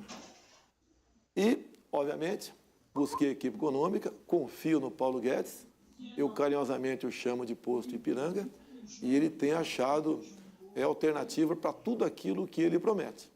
E ele falou, como você disse aí, eu até antecipei na resposta anterior, via taxação de dividendos, seria o suficiente para você manter esse pagamento de mais 200, perfazendo R$ 600 para o Auxílio Brasil. Hoje em dia, 21 milhões de pessoas recebem o Auxílio Brasil. Isso dá aproximadamente 12 bilhões por mês. Mas é um recurso que se aproxima um pouco de um projeto chamado Renda Mínima lá atrás, de um parlamentar até de esquerda. Não foi inspirado nele, mas fizemos isso. A economia tem arrecadado recursos com isso. Entendo eu que tudo melhorou nos municípios, em especial com essa renda extra que foi injetada no município. A resposta está com o Paulo Guedes, eu estou apenas repetindo a proposta dele aqui, com a taxação de lucros e dividendos de quem não paga, e para quem apenas ganha acima de R$400 mil, será o suficiente para suprirmos essa parte. Caso não seja possível, com toda certeza, junto com o parlamento, a exemplo dessa PEC que aprovamos no corrente ano, faremos o mesmo para prorrogar esse benefício o ano que vem. Agora a participação será do jornalista Diego Amorim, que é da Rádio Nova Brasil. Boa noite, a sua pergunta, por favor. Boa noite, presidente. Na campanha de 2018, o senhor disse exatamente o seguinte: pretendo fazer uma excelente reforma política para acabar com o Instituto da Reeleição. No caso, começa comigo se eu for eleito. Eleito, o senhor logo começou a falar na possibilidade de reeleição. O senhor se compromete de novo a ser reeleito, enviar para o Congresso Nacional um projeto propondo o fim da reeleição e, mais do que isso, a incentivar a sua base, que não vai ser pequena, a aprovar uma proposta nesse sentido, ou o senhor mudou de entendimento em relação à reeleição? O que me fez mudar de ideia? O quadro posto para disputar uma eleição minha. Não tínhamos um nome, o perfil parecido com o meu. Estaríamos entregando o Brasil para o PT, para o PDT ou para o PSB. Seria a volta da esquerda. Então, esse fez a decisão minha de não tocar nesse assunto. Obviamente, se parte do parlamento topar uma proposta como essa, a gente entende que 5 anos sem reeleição seria muito bem-vindo. Alguns falam até em diminuir o tamanho da Câmara, de 513 para 300, 350. Eu não posso tocar a mão num vespeiro quando pretendo levar avante pautas importantes para o nosso Brasil, porque teria a reação de uma parte considerável do parlamento brasileiro. Isso teria que vir quase que um consenso. Até porque, para aprovar qualquer coisa nesse sentido, você precisaria de quórum qualificado de 3/5 em cada casa. Para fazer nome, para aparecer politicamente, como já vi em outros países, propostas semelhantes a essa, dá muita notoriedade ao chefe do executivo, mas ele passa a ter dificuldade de negociar com o parlamento e aprovar boas propostas, como temos, por exemplo, né, a reforma fiscal que está em andamento, que está no Senado. Gostaríamos de ver reduzida a maioridade penal no Brasil para crimes hediondos. Obviamente, a garotada de bem, que a grande maioria seria beneficiada com a Carteira Nacional de Habilitação.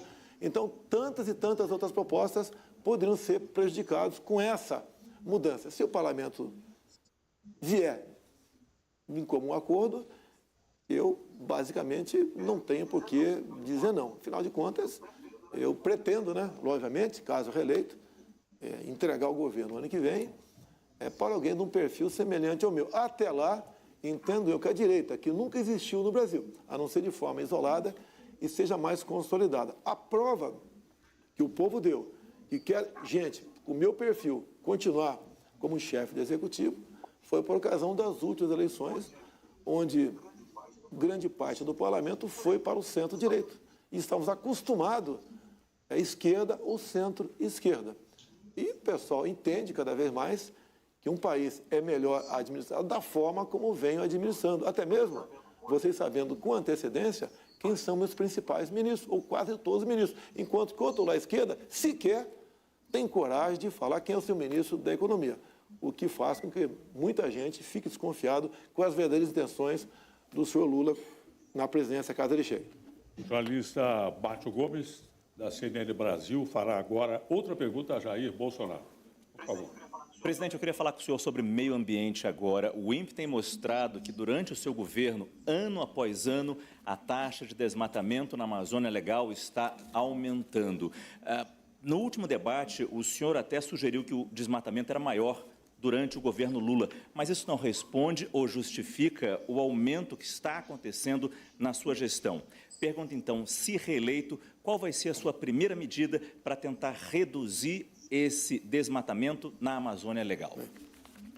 Os dados têm mostrado que em outros governos foram maiores a questão do desmatamento e queimada. No governo Dilma teve uma redução, sim, concordo contigo aí. Mas o nosso governo foi muito melhor que os anteriores. Medidas tem tomando. O próprio orçamento ele é engessado, né?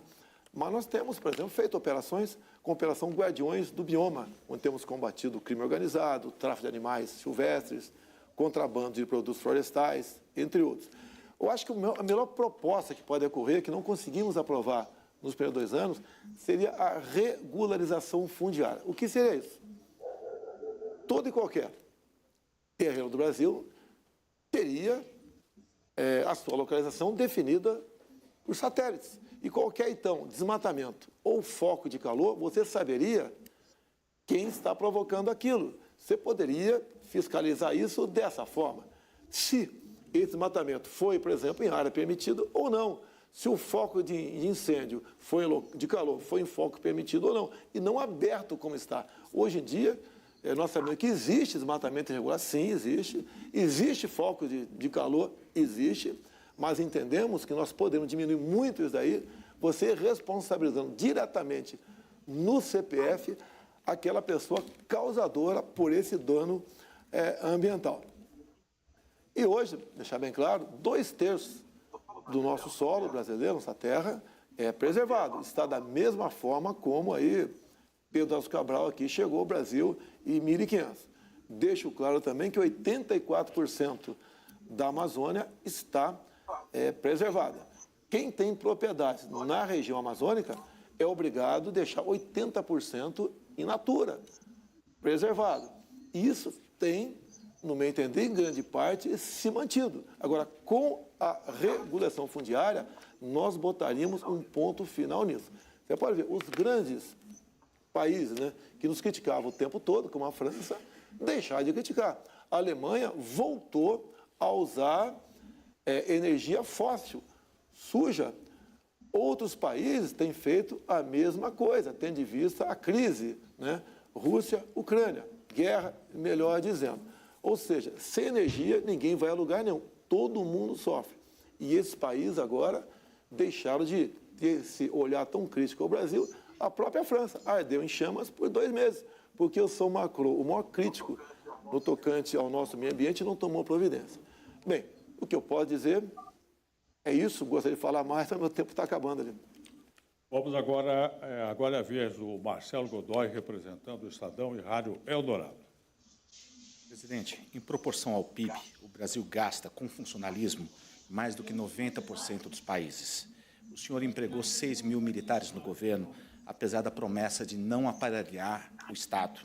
A pergunta é, se o senhor ainda pretende, na reforma administrativa, acabar com as promoções por tempo de serviço e com a estabilidade do funcionalismo, como constava na proposta original do governo.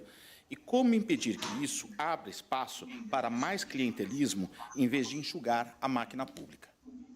Quando você fala 6 mil militares, são cargos em comissão. O próprio GSI tem uns 700 pessoas lá, e são militares, não pode ser de outra maneira. Eu tive 6 ou 7 ministros militares. O próprio Braga Neto ficou 45 anos no Exército. O Almirante Bento também, tá? o Ramos também. Foram pessoas que estavam alinhadas a mim. Tá? Se é outro candidato, ele botaria gente alinhada a eles. Tanto é que o outro governo mergulhou em corrupção. O nosso foi exatamente diferente. O militar não é melhor ou pior do que ninguém, é um cidadão. Coloquei lá em confiança. Por ocasião da transição, nós eliminamos mais de 30 mil cargos em comissão. E isso daí realmente tem um peso, mais do que simbólico. Demos o exemplo cortando na própria carne.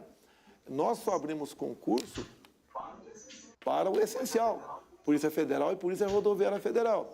Os aposentados, ao longo desse tempo todo, está na casa dos 100 mil. Não fizemos a reposição. Alguns poucos devemos fazer para não prejudicar o serviço público. Eu peguei essa máquina inchada. A própria TV minha, a EBC, né, tinha mais de 1.200 pessoas lá. Passou para 400, quase tudo por aposentadoria. Nós fizemos o possível. Não pretendo mexer no tocante à estabilidade do servidor público. Afinal de contas, isso é um direito garantido para eles, previsto na própria é Constituição.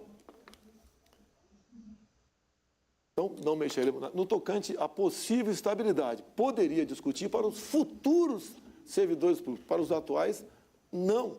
Quando você fala em gasto público, entra estatais nessa jogada. Nós tínhamos prejuízo ou lucro muito pequeno das estatais. No momento, o lucro foi lá para cima. Está chegando a casa dos 180 bilhões de reais no ano passado. Isso é um exemplo, nós tratamos bem a máquina pública. Se você pegar a Itaipu Binacional, por exemplo, só era conhecida até há pouco tempo como uma empresa geradora de energia. Hoje em dia, o que ela faz? Terminou a segunda ponte com o Paraguai. Começou a terceira ponte lá em Porto Murtinho. Terminou a extensão de 600 metros no aeroporto de Foz do Iguaçu. As pontes, a ligação bioceânica. Mais curto o espaço, né, para a gente levar nossos produtos para o exterior de forma mais competitiva. Aviões pousando de qualquer peso agora em Foz do Iguaçu. Assim foram todos estatais. Os Correios estão distribuindo dividendos. No passado, era prejuízo. Então, como um todo, nós trabalhamos bem, entendo dessa maneira, tendo em vista o quadro que nós pegamos. Quem encerra este bloco de perguntas agora é a jornalista Tatiana Fará, do Terra. Boa noite, Tatiana. Sua pergunta, por favor. Boa noite, presidente. A minha pergunta é sobre promessas. O senhor, algumas das suas promessas, acabamos de ver aqui, inclusive a do Auxílio Brasil, não estão contempladas no orçamento. No que diz respeito ao salário mínimo, que o senhor também mencionou, o senhor não esclarece se vai ser indexado, vou continuar indexado à inflação, ou se vai ser indexada a meta de inflação, como propõe o Ministério da Economia. Afinal, presidente, em quem que o seu eleitor deve confiar? No que o senhor diz, no que diz o seu ministro ou no que diz o orçamento? Bem, o orçamento, quem faz o orçamento, na verdade, é o legislativo. O orçamento não é um decreto presidencial. Então, quando há críticas, né, que vai cortar a merenda, só vai ter ovo na merenda do ano que vem, vai cortar a farmácia popular, o orçamento não está feito. Se inclui sempre outra despesa obrigatória do orçamento. Até o tal do RP9, conhecido como orçamento secreto, se botou lá dentro. Aqui não estava previsto estar lá dentro. Quando você bota obrigatoriamente mais 19 bilhões, vai ter que sair de outro lugar. Então, essa bola está com o parlamento para decidir isso aí. É inadmissível você não deixar os aposentados receberem o reajuste, no mínimo, igual à inflação. Não se pode continuar não dando reajuste aos servidores da mesma maneira. O salário mínimo também. Então, a gente tem certeza que o parlamento vai buscar alternativas. E nós sabemos que o parlamento não responde nada no tocante à lei de responsabilidade fiscal. Eu respondo por lá de cá. Eu não posso sancionar ou vetar o que vem na minha cabeça. Então, tenho certeza que o parlamento, assim como não nos faltou ao longo desses 3 anos, 10 meses, não faltará no futuro. E mais ainda, tenho conversado com o Arthur Lira muitas questões e imediatamente após as eleições, nós colocaremos em prática, buscando alternativas junto ao parlamento. O parlamento conseguiu, por exemplo, os R$600 de auxílio emergencial em 2020. E as mulheres, né, mães, chefes de família, conseguiram exatamente o dobro. De onde veio esse recurso? Ainda vivemos numa situação emergencial. E, se preciso for, continuarmos fazendo propostas, como essa PEC, que mexeu com os combustíveis. Quem não gostou da queda dos combustíveis no Brasil? A gasolina a R$5, etanol a R$3,50. E deixo claro, por ocasião da votação da diminuição dos impostos que baixaram a gasolina, o etanol e a energia no Senado, todos os senadores do PT votaram contra. Eles sempre torceram por pior para conseguir voto e para mostrar para o povo mais pobre, mais humilde, que eles são os que vão resolver esse assunto. A mesma coisa é a aposentadoria rural. Se voltarmos a ter uma administração irresponsável no Brasil, os aposentados rurais do Brasil perderão suas aposentadorias, assim como estavam na iminência de perder o pessoal da Petrobras, da Caixa Econômica e dos Correios. Temos como, junto ao parlamento, buscar solução para tudo. Nada é definitivo, a não ser a morte. Paulo Guedes e parlamento, comigo, a gente vai resolver esse problema. Encerramos aqui o segundo bloco. Esta entrevista é realizada pelo maior pool de veículos de comunicação, formado por SBT, CNN Brasil, Terra, Nova Brasil, Estadão Eldorado e Veja. A gente volta logo após o intervalo.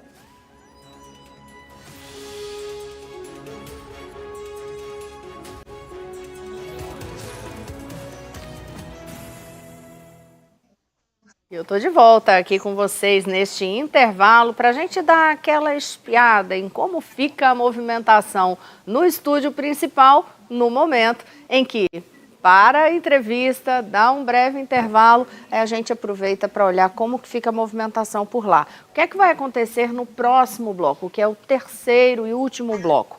4 jornalistas do pool ainda vão fazer perguntas ao presidente da República, Jair Bolsonaro.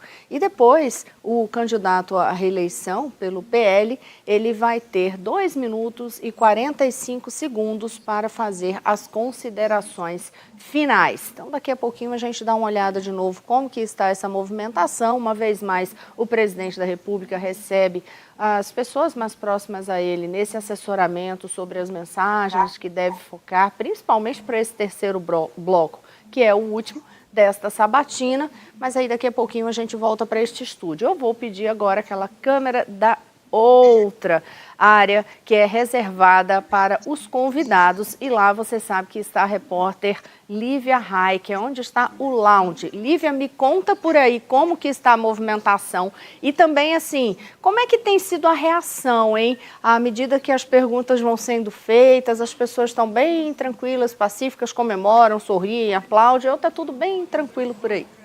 Oi, Resenha, claro que a gente fala tudo para vocês. Você estava comentando aqui no estúdio, né, esse momento de nervosismo, então dos últimos ali detalhes com o próprio candidato, aqui está tudo muito calmo. Esse é o momento que as pessoas vão comer alguma coisa, vão beber alguma coisa, vão terminar de escrever seus textos, né, mandar texto para redação, falar com seus editores, enfim, a gente sabe que é assim que funciona com os jornalistas. E também os convidados aqui também super tranquilos. A gente vê assim, tirando foto, filmando alguns trechos, talvez para eles mesmos, para compartilhar na internet, dessa entrevista que se encaminha para o terceiro bloco, mas no decorrer da entrevista a gente não tem visto nenhuma reação assim de aplausos, comentários, enfim, nada disso, tudo muito pacífico, muito tranquilo por aqui. Vamos dar uma rodada para mostrar, a gente entrou aqui logo no comecinho, né, antes de 8h30 da noite, e estava tudo muito calmo, as cadeiras vazias, é claro, como a gente tinha comentado, trânsito, as pessoas ainda chegando, mas agora a gente já vê o posicionamento da imprensa, vários sotaques por aqui,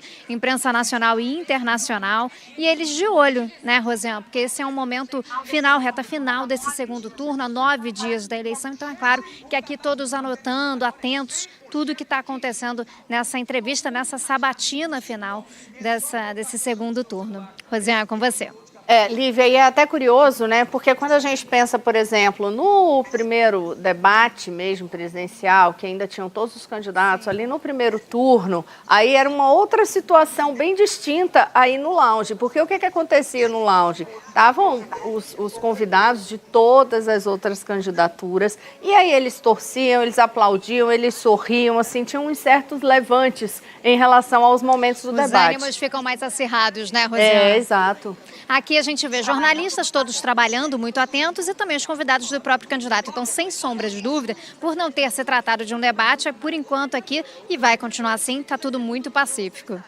A joia, Lívia Reich trazendo os detalhes por lá. E, gente, é uma loucura. Eu já fiz várias coberturas acompanhando, por exemplo, do lounge, esse tipo de debate presidencial, também entrevista.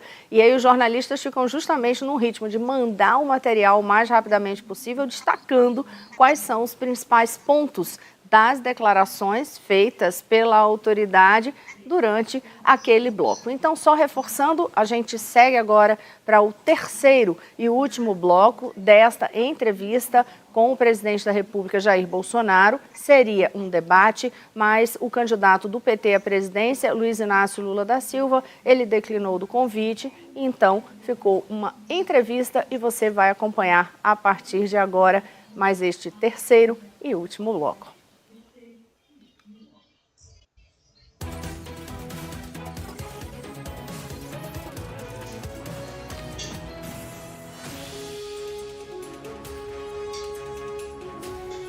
Estamos de volta para a entrevista com o presidente e candidato à reeleição Jair Bolsonaro, do PL. O candidato Lula, do PT, foi convidado para debater aqui com Jair Bolsonaro, mas decidiu não participar.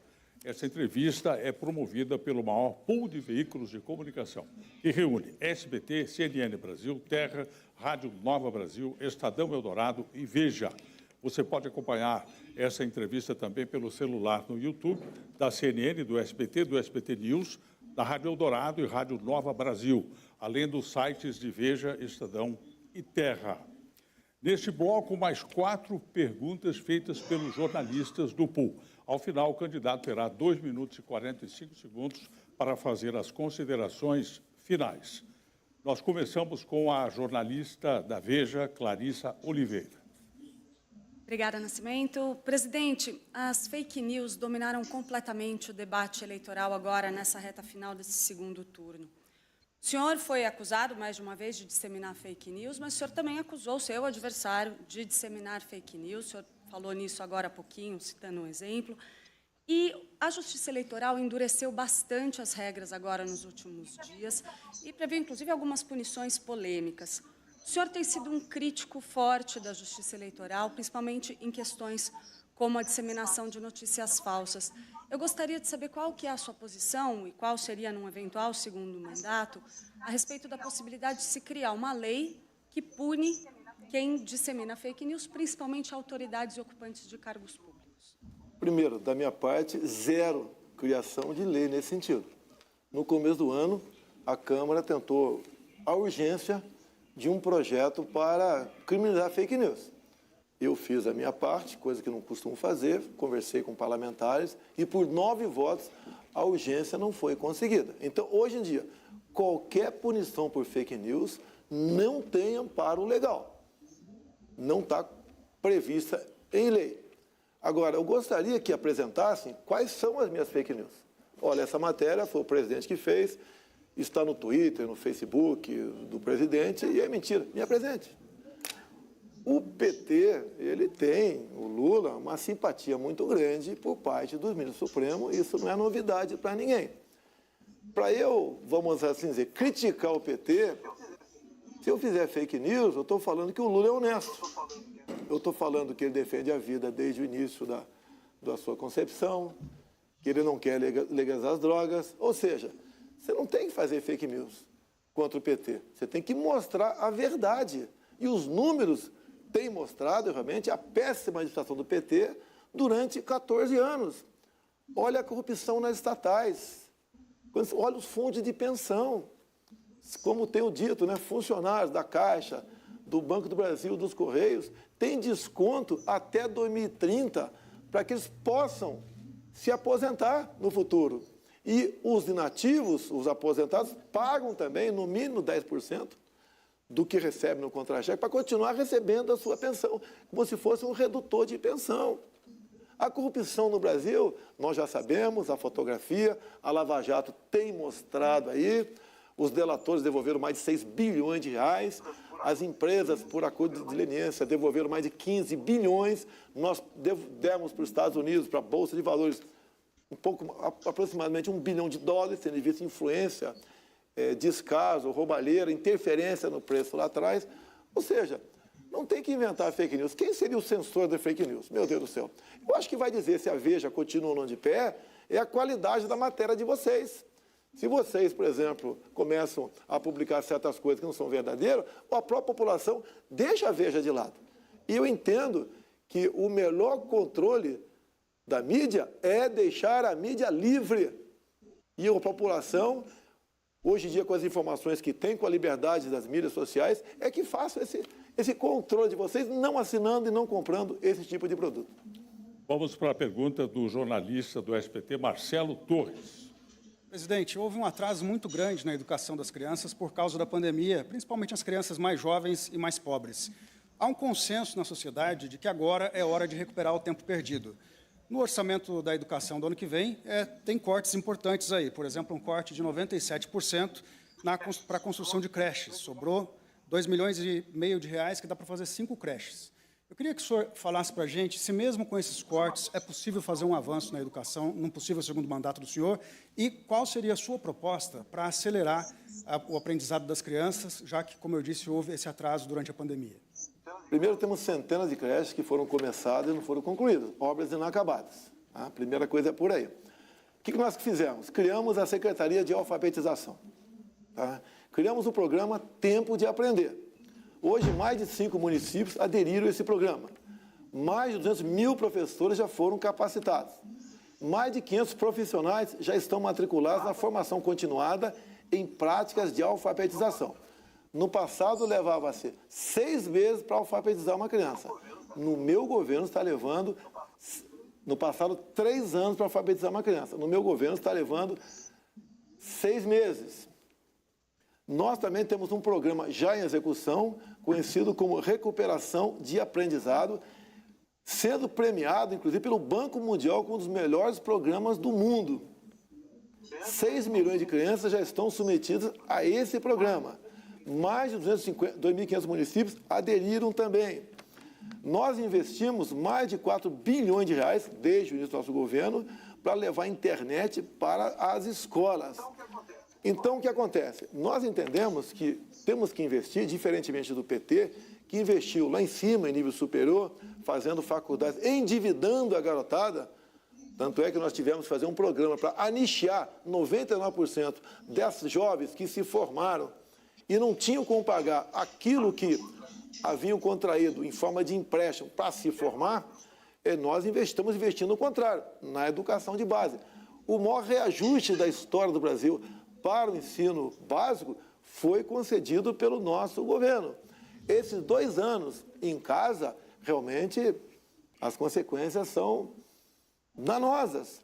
Mas a única vantagem, entre aspas, né, se é que eu poderia falar isso, se é que eu poderia falar ironia numa situação como essa, foi que o PT nos legou uma educação de péssima qualidade com o programa Paulo Freire. Ou seja, nós estamos alfabetizando as crianças, dando atenção especial à educação básica, remunerando melhor os professores e, por aí, criando uma boa base, esperar, daqui a muitos anos, e não poucos anos, colher algo que nós queremos dos cursos superiores, que é formar um bom profissional, um bom patrão, um bom empregado, um bom trabalhador liberal. É isso que nós queremos. Essa é a função da educação, não é criar militantes e universidades. Então, a proposta é investir, como temos investido, na educação básica. Quem pergunta agora é o jornalista da Rádio Nova Brasil, Diego Amorim.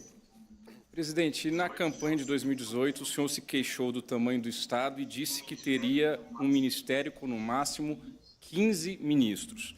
O senhor está chegando ao fim do mandato com 23 ministérios, são 8 a mais do que o senhor previu, e o senhor ainda está falando na recriação de pelo menos 3, incluindo o Ministério da Pesca. Recentemente, o senhor admitiu que cedeu aos partidos na negociação do 2º escalão. Em um eventual novo mandato, o senhor sabe, vai ter muito mais gente querendo espaço. Se reeleito, presidente, quantos ministérios o senhor vai ter? Querer espaço, quase todo mundo quer. É que eu sou uma pessoa bastante discreta e não revelo o que acontece, né? Em momentos difíceis, eu naquela sala da presidência. As maiores pressões foram em 2019. Vencemos. Não faltava gente importante dizendo nada vai ser aprovado se você, por exemplo, não dividir o MDR e recriar os ministérios da cidade. Alguns cargos cedemos sim, não vou negar para você. Por vezes não tínhamos nós como indicar pessoas, e não quer dizer que toda indicação de deputado e senador é uma péssima indicação. Quando você fala em 23 ministérios, eu criei um no meu governo, que é o das comunicações. Foi o ministério que bem negociou a questão do 5G no Brasil. Hoje nós temos 5G em quase todas as capitais e brevemente teremos no Brasil todo, entre outras ações desse Ministério das Comunicações extremamente importante. Possível criação de ministério. Estamos com 23. É bem menor do que 39 que tínhamos um tempo atrás. A possibilidade de criar mais 3 existe? Sim, existe. Não vou negar para você. Um seria o da indústria, comércio e serviços. A pesca é uma coisa fantástica. O Jorge Seife até há pouco aí o nosso secretário da Pesca, por exemplo, ele fez o pescador se sentir prestigiado pelo Brasil. Nós temos uma costa de 8 mil e poucos quilômetros. Nós temos rios em qualquer lugar do Brasil. Ele tem negociado com o parlamento paraguaio a piscicultura no Lago de Itaipu, que pode nos levar à possibilidade de produzirmos, né, mais 40% de pescado no Brasil. Imagine o volume para isso tudo. Um status de ministério para ele seria muito bem-vindo. Não é prestigiar o Jorge Seife, é prestigiar o Brasil com esta secretaria. A questão, com esse ministério, a questão do possível esporte, existe a possibilidade. Seria o atual Marcelo, que está como secretário especial de esporte. Foi aquele que fez ressurgir o GEBS 17 anos depois, que conduziu agora uma competição internacional, GEBS, na França, onde fomos vice-campeões. Esse tipo de tratamento da juventude com o esporte, você afasta a molecada das drogas. Você bota a molecada para vibrar com a medalha. A molecada se prepara, se cuida, não se preocupa mais em entrar no mundo das drogas. Então, isso tudo é muito produtivo no Brasil. E o Ministério daria mais força para que nós pudéssemos implementar essas outras políticas. Bom, para encerrar, cabe a mim fazer a última pergunta. Eu vou tomar a liberdade de fazer duas perguntas, uma política e uma institucional. A política é a seguinte: como se deu a reaproximação do senhor com o ex-juiz Sérgio Moro? Por iniciativa dele ou sua? Moro será ministro do seu governo? A pergunta institucional: o senhor é um crítico feroz da urna eletrônica brasileira, apesar de todos os testes que já foram feitos. No caso, na hipótese de uma derrota sua, o senhor aceitará, acatará o resultado das urnas? Olha, os militares foram convidados a integrar a Comissão de Transparência Eleitoral. Nós temos um comando de defesa cibernética. O pessoal trabalha, tem trabalhado antes, agora, e vai trabalhar por ocasião do segundo turno também. Se nada for encontrado, você não tem por que duvidar dos resultados da urna. Agora, você vê muito bem, nas ruas, como eu sou tratado e como o outro candidato é tratado. O outro, até quando está em hotéis, sequer vai almoçar em restaurante do hotel, porque não tem clima para tal. Tá? Então, uma diferença enorme. Hoje, todos dizem que a minha aceitação é muito maior do que o outro lado. Mas vamos deixar as urnas, vamos deixar essa questão com a Comissão de Transparência Eleitoral. Sérgio Moro, não existe qualquer convite da minha parte e nem ele em querer voltar a ser ministro de qualquer lugar aqui. A Justiça está sendo muito bem conduzida pelo delegado da Polícia Federal, que é o Anderson Torres. Nós resolvemos nos aproximar. Um colega meu fez contato, vamos conversar com o Moro, foi feito um contato com o Moro, houve uma ligação e nós resolvemos fazer o quê? Para o bem do Brasil, qualquer equívoco ou rusgas do passado, vamos deixar de lado, porque muito mais importante do que até eu, presidente da República, e o Moro, senador da República, é o destino do nosso Brasil. Ele bem conhece o que aconteceu ao longo desses 14 anos de PT. Foi o homem, realmente, que conduziu inquéritos, mostrou para o Brasil e para o mundo quão entranhado estava a corrupção no Brasil. Nós não queremos a volta disso. O Moro também, assim como eu, não quer a volta da censura no Brasil, não quer perseguições no Brasil. E nós vemos que as decisões do TSE, que pese decisões, no meu entender, completamente, no mínimo, equivocadas. O TSE tem sido provocado pelo PT. E o próprio Moro, com toda certeza o Delayel também, entre o próprio ex-ministro Marco Aurélio do STF, esse último diz, inclusive, que jamais votaria em alguém condenado em 3 instâncias por unanimidade. Ele continua sendo uma pessoa criminosa. Não é porque os processos foram anulados e voltaram para a primeira instância que ele passou a ser uma pessoa inocentada. Afinal de contas, né, só acredita em Bonner dizendo que ele não deve nada à justiça quem foi muito anjo nesse país. Então, a reaproximação com o Moro foi por uma coisa maior, o destino do nosso Brasil. Ele entende que se o Lula voltar, vai ser uma desgraça para todo o Brasil, para todo mundo, para aposentado, para pensionista, para a nossa economia, para o pessoal que recebe auxílio do Brasil, etc. Então, por isso, nos aproximamos e estamos nos dando muito bem. E o senhor vai respeitar o resultado das urnas, então? Em a Comissão de Transparência, né, onde se integra as Forças Armadas, nada de anormal apresentar, não tem por que você duvidar do resultado das eleições. Muito bem. Encerradas, então, as perguntas, vamos agora às considerações finais. Candidato Jair Bolsonaro, o senhor terá 2 minutos e 45 segundos, por favor. Primeiro, queria anunciar a todos que amanhã, às 17 horas, teremos uma super live. Pode ter certeza, bateremos o recorde mundial de participação. Presentes, obviamente, o presidente da República, o nosso Neymar, Sérgio Moro, governador Zema, Tarcísio, candidato a São Paulo, líderes religiosos, Silas Malafaia, entre tantas e tantas outras pessoas. Eu participarei da primeira hora da live. Ela durará 22 horas. Participe, pelo menos no começo, é muito importante. Vamos ouvir o Neymar, personalidades do Brasil todo. No mais, o que está em jogo no próximo dia 30? Não é escolher um presidente. A forma de governar, você já sabe. Outro lado, um desastre. Corrupção, descaso, etc. Do nosso lado, rigor fiscal. Tanto é que somos um exemplo para o mundo. Estamos no 3º mês com deflação. Quem podia esperar isso? Combustíveis lá embaixo, sem canetada. Isso com votações, né, com o parlamento brasileiro. O maior auxílio, o maior projeto social da história do Brasil. Nós concedemos agora um auxílio aos mais pobres, porque nós tratamos com dignidade os mais pobres, né, de R$600 no mínimo. Com R$600, uma dona de casa pode, sim, buscar no supermercado algo que ajude muito a sua família a vencer aquele mês. Essa é uma diferença enorme entre nós. Também as questões de costumes. A família é sagrada para nós. O outro lado, o tempo todo atacando os valores familiares. Se você tem dúvida nisso, dá um Google aí. PNDH3. Veja a barbaridade contra a família brasileira. Entre outras ações do PNDH3, a desconstrução da heteronormatividade. Nós também não aceitamos a legalização das drogas, como o Lula já falou que quer, o PT quer a legalização das drogas. Só quem tem um filho no mundo das drogas sabe o sofrimento que é uma mãe ou um pai com um filho nessa situação. A questão da ideologia de gênero. Não podemos ensinar coisas erradas para nossas crianças em sala de aula. A sala de aula instrui quem dá educação, o pai e a mãe. Eu tenho certeza que você, mãe, que tem uma filha de 6, 7, 8 anos, não quer que ela vá no banheiro, no intervalo da sala de aula, e encontre um marmanjão de 10, 15, 14 anos lá dentro. Você não quer isso. Sua filha, o seu filho é o seu patrimônio. Nós respeitamos a família, primamos pela liberdade e, em especial, pela liberdade religiosa.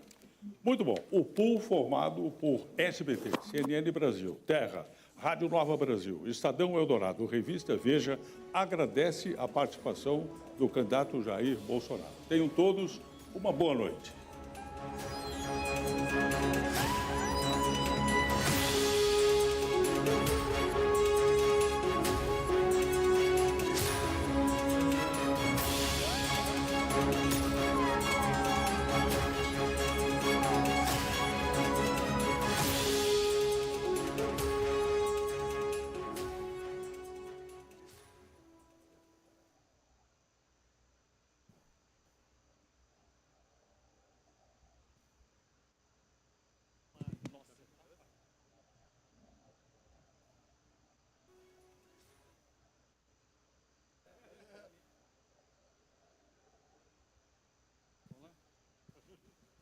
Presidente, vamos lá? Presidente. Ei, pode ser? Vamos lá?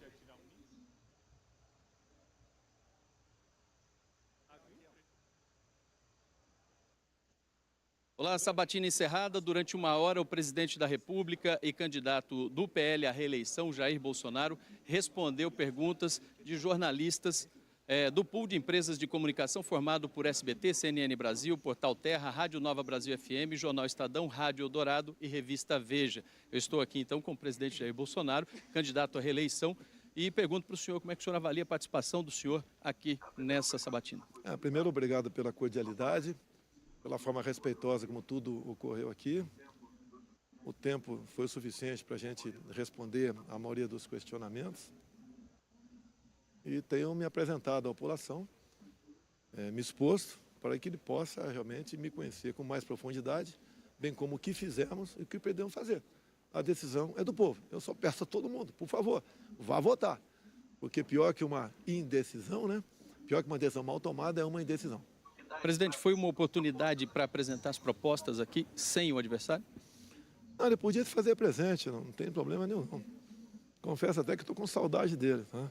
Mas, pô, eu não quis comparecer, não sei os motivos. Pelo que parece, ele está bem.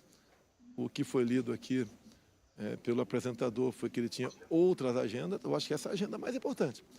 Eu não sei quantas, mas centenas de milhares de pessoas devem ter assistido o programa.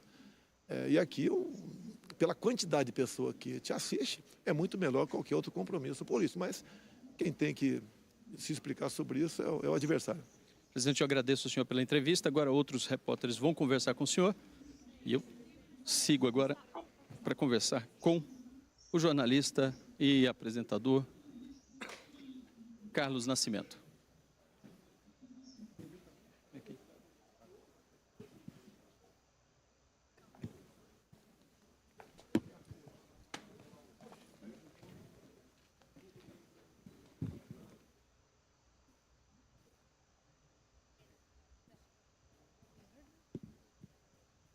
Olá. Bom, estou aqui com o Carlos Nascimento, apresentador, e que mediou essa entrevista. Nascimento, mais uma vez um candidato faltou, né? Nós tivemos isso aconteceu também no debate, no debate que seria debate com o governador do estado de São Paulo, né? Os que postulam o estado de São Paulo, e agora com a presidência da República. Como é que você avalia essa situação? Olha, acho que todo mundo viu. Na realidade, o que era para ser um debate virou uma entrevista, e essa entrevista virou uma dissertação de um dos candidatos, que falou sobre os temas que ele quis, com toda a desenvoltura, aproveitando o espaço que o outro deixou. Então, eu continuo achando que debate é debate. Numa eleição presidencial como essa, os dois candidatos deveriam estar presentes. Quem não participou perdeu? Eu acho que perdeu, claro que perdeu, né? Porque primeiro deveria ser o tempo metade para cada um. Não foi só para um lado, né? E o público ficou sem saber, por exemplo, o que o outro lado teria a dizer. Então, eu acho que é um erro faltar ao debate. O presidente candidato à reeleição aproveitou essa oportunidade? Muito bem aproveitado, eu acho, né? Minha opinião é essa. Ele falou livremente sobre o que ele quis, sem ter ninguém ali para interpelá-lo do ponto de vista político-partidário, porque estamos numa eleição, numa disputa, né? Você avalia o desempenho dos jornalistas que fizeram perguntas? Você também fez perguntas? Foram perguntas pontuais? Foram perguntas importantes? Eu acho que sim, porque o formato do debate ele prevê uma pergunta de 30 segundos e uma resposta de 2 minutos e meio, né? Eu acho que nesse tempo da resposta deveria haver um espaço para que o jornalista que fez a pergunta pudesse redarguir, ou seja, comentar, fazer uma observação, reperguntar, alguma coisa assim. Certo, muito obrigado, Nascimento, parabéns pelo trabalho. Agora nós estamos aqui acompanhando então os bastidores do que aconteceu. O presidente Jair Bolsonaro continua aqui deste outro lado concedendo entrevista aos outros jornalistas do pool de emissoras e veículos de comunicação, formado por SBT, CNN Brasil, Terra, Nova Brasil FM, Estadão, Rádio Eldorado e Revista Veja. Ele continua então respondendo agora os jornalistas. Está sendo